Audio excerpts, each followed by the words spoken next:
Hello everyone and welcome to Lush and Salty Aquariums. This is Stefan and this is my channel, and you already know both of those things. Okay, so this aquarium is where a TV would have been if this was your ordinary study, but it's a fish room, and so centrally located, diametrically opposed to my sitting chair, is this beautiful 22.5 gallon. It's an ADA 60H, so they're high aquarium. It's not that it's doing any bud, it's just sits higher than the average 20 gallon. Holds a couple more gallons, so it's 22. And all that is to say is I look at this constantly, which is a good thing because it's very, very watchable. I would stream this aquarium, right, if it was on Netflix. So beautiful, if I do say so myself.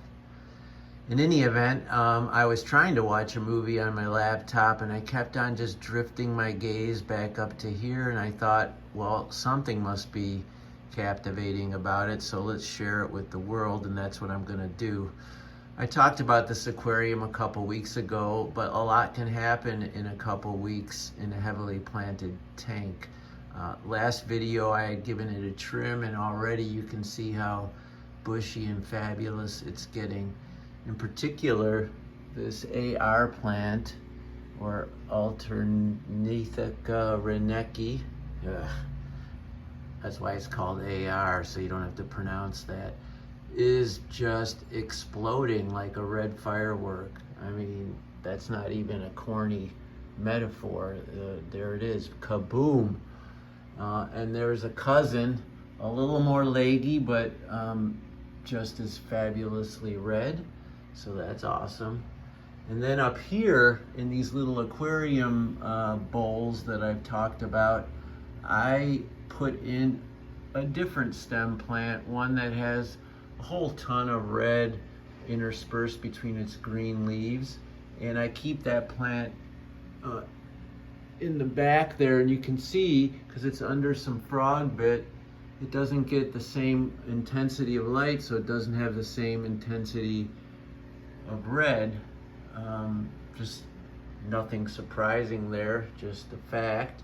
But I really dig the way this is anchoring the left side. And just for the record, on the right is this, I believe, Rotella Willecki, a very fine, and I mean fine, yeah, it's beautiful, but fine also in sort of delicate and fragile. And you can see the water push out from that pipe back there is giving it all it can handle, so I'll probably have to trim that down or move the bowl down or take them out. I mean, those are all options at my disposal, and there's no wrong answer.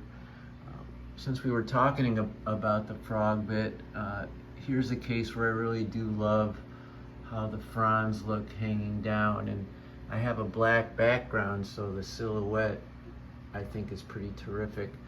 There's a honey gourami. I have one in there just for a surprise blast of color. It's a fish that does totally fine as a solo.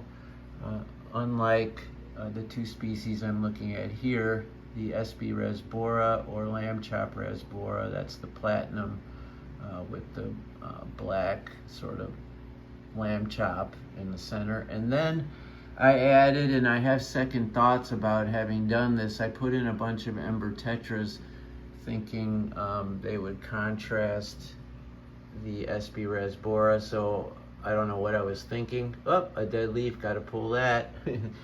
Honey gourami wants to mate with it. Can you blame him?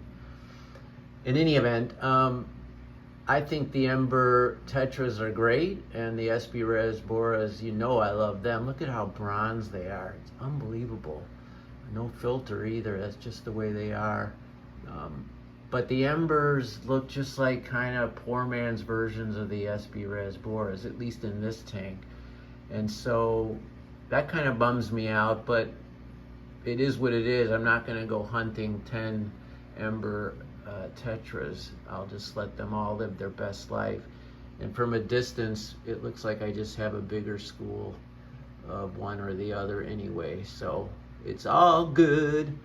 This is Blixa japonica, which I actually trimmed the tops off like I was told you're not supposed to, but it's fine. They're doing fine. A lot of those myths aren't really valid.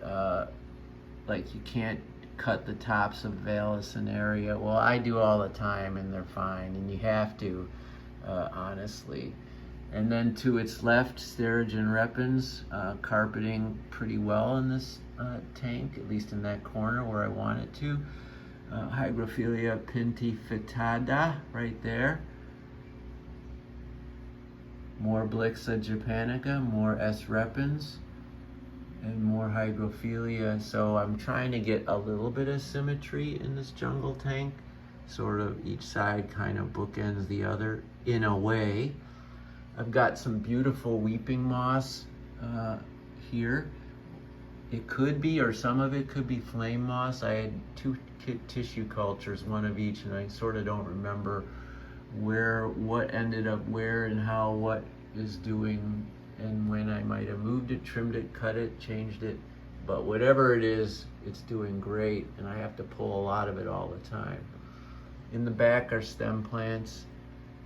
I've talked about them already a little bit. And here's that Hygrophila P.